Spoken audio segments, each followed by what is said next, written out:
It's a battle between one of the country's most prestigious college's principal and a student of the college. The St. Stephen's bat face-off. Round one has gone to the student, Devansh Mehta. The Delhi High Court today stayed his suspension, even issued a notice to the Premier Institute and his head. And now the student is no longer alone in his fight because several others have taken to the streets to protest what they call is an extreme step over the launch of an online magazine. It appears that there is now a larger debate being sparked off over the right of a student to have freedom of speech.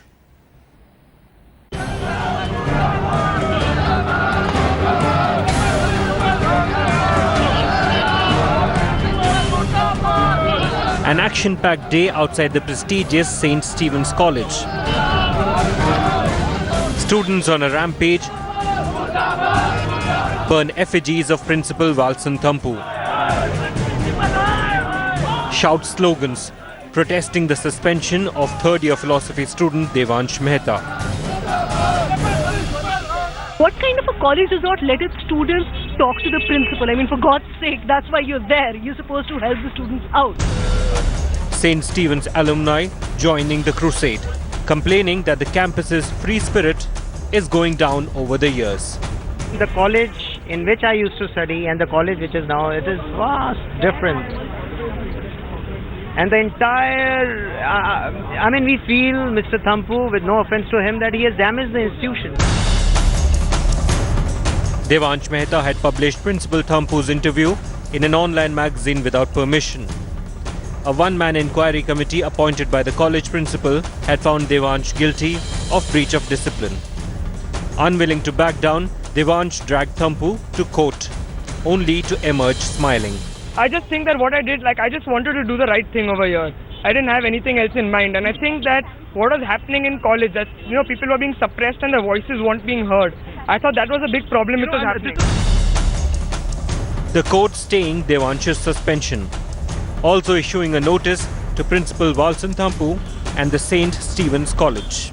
This is a victory of democracy over the high-handedness of this single individual. Quite authoritarian on the way the college is run, and any voice of dissent is suppressed, and we're so happy now that somebody has spoken up. Devansh's suspension has become the rallying point for not just the alumni, but for the current students as well, who maintain that the voice of the students have been suppressed for a very long time and that the spirit of the college is going down by the day.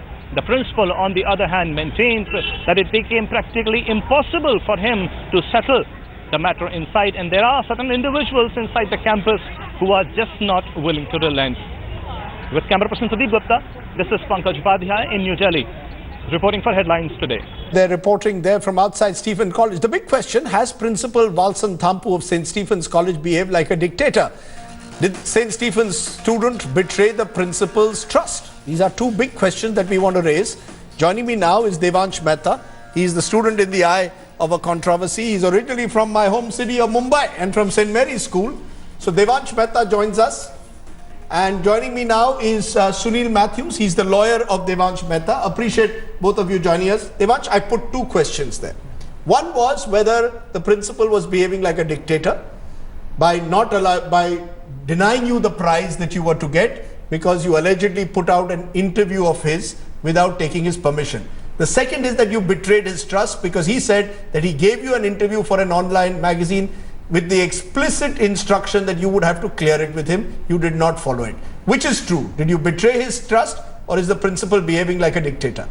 Okay, so first of all, I think that you might have misunderstood the reason why I've been suspended. Right? I haven't been suspended for putting the publication online without his approval. I've been suspended for going to the media and talking to the media. Right. So if you look at the second term of reference which Mr. Rajdeep has given in the report, the reference, so what it says is that whether the student made any effort to clarify relevant details before approaching the media.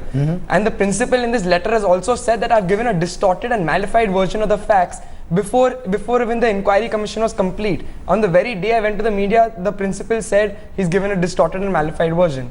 So but did you when you decided to put it in the magazine, did you take his did you tell him that you you would show the entire interview to him and only then put it out? Is that true? So that is true. So to that extent, did you betray his trust? So okay, so we had sent him the interview on Saturday morning at 9:32 a.m. Our issue was going to come out at 10 p.m. in the night. So we had given the principal a period of 12.5 hours. 12 hours 28 minutes is what you gave him. It's almost like you're giving the principal of the school of the college a deadline that either you reply within 12 hours 28 minutes or we are going ahead and publishing it. Okay, but see, one thing is you need to understand the context in which it was done. So this was the very first issue. It was the inaugural issue. There was enormous tension running. Like, we had a lot of work to do, and after the interview we had told the principal that, sir, our first issue is going to come out at 10 p.m. on Saturday night. So we requested to clear the interview and let us post it on the website. So he knew. So then once he didn't send an email for 12 hours 28 minutes, we operated on the principle that silence is consent, right? If he had a problem with it, he would have mentioned it. Your silence is consent. You know, I wonder when I will get young again, where I will rebel against my principal. I did it once, many years ago. I rebelled against my school principal. But you know, let me get it from a legal perspective. Sunil Matthews, what is your case that you're taking to the courts today? Which you've got? Is it that you believe that the principal acted in a malified manner? Are you saying that there is it a case of freedom of speech that you're raising, or arbitrary action of the principal? What is your principal case today against the principal of one of India's top colleges? It's a combination, excuse me, it's a combination of all three. He's acted in a malified manner, a vindictive manner, and the entire action is a transgression of Devansh's right of free speech. And the basis of our case was that all Devansh did was go to the media. And going to the media, this has been well settled by the Supreme Court for many a year, most recently by the Supreme Court in the Shreya Singhal case on the 66A judgment, where they've said going to the media, expressing views, even criticizing anyone, is part of the ambit of 19(1)A. And that's really the bedrock of our case. And it's on that basis that we got relief from the High Court. You know, I want to understand. I have absolutely no problem when someone goes to the media. You know, if you want to take your case, take it to the media. But why did you choose to go to the media? Was there no attempt made by you and the principal to settle this? The reason we are putting this today on prime time is because it's Stephen's college. Let's be honest. If this happened in some other college in the country, I'm sure it would not make prime time. But could this not have been settled by you and the principal behind closed doors? That it's now become a situation where students have hit the streets. Could you and the principal not have settled this behind closed doors? Did you try? Yeah, okay, so... Did you try to speak to Mr. Reverend Thampu? Did he try to speak to you? Okay, so I'll tell you how the situation was. So after he found out after 5 days that we had put his interview online without him editing it, he told the publisher to leave to leave his office immediately. He sent us an email then saying the publication has hereby been proscribed or banned. So then we sent him a long email apologizing, saying that yes sir, it was a mistake. We accepted because it was for the sake of our volunteers, right? They had put in a lot of effort, and we thought it's irresponsible to let it get banned right now. So then we sent him an apology, and he said, okay, it's good that you've apologized, but still I cannot change my decision because it's a breach of trust. So the publication shall hereby remain suspended. We sent him a follow-up email saying that, sir, look, this is an article which one of our volunteers wrote, who's in first year, and she's written it really well, and it's helping her develop, sir, as a journalist and a reporter. So sir, please would you reconsider your decision to ban the publication?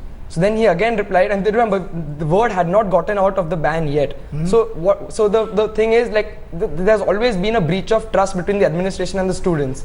All right, and we thought that Stephen's Weekly could be an important bridge between the two.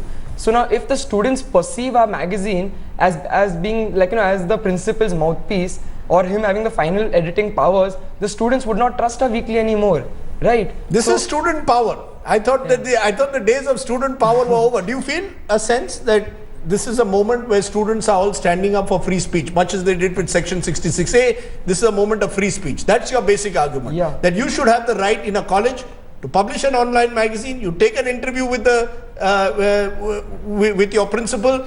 The fact that he doesn't respond to you for 12 hours, you believe silence is consent, and therefore you go ahead and publish it. Is that the basic principle? Free speech. That this is now about students saying that, look, we have the right to publish a magazine in-house. The principal can't tell us what we are going to publish and what we are not. Absolutely. It is about free speech, because this argument extends not just to the publication, because we've challenged the ban, again, as an infraction of free speech, and its very suspension. Now, like Devansh said, that the main premise of the suspension order is that he spoke to the media. And our basic contention, again coming to free speech, is that a legitimate exercise of one's free speech, which is a right under Article 19(1), can never be a ground for misconduct. Okay. I'm going to leave it at that because unfortunately we don't have the other side. We asked Reverend Thampu, we asked some of his representatives today, they've all done the disappearing act. So we're going to leave it for you, the viewer, to decide whether you think Devansh did the right thing. Remember, we were all 18 once. How old are you, Devansh? I'm 29. You're 20, you're moral. Okay, the fact is that we're all 18 once. And when you're 18, you have some garam khoon and you want to say what you want. And that's exactly what Devansh has done. Thanks to both of you for joining me here in the studio and giving your point of view.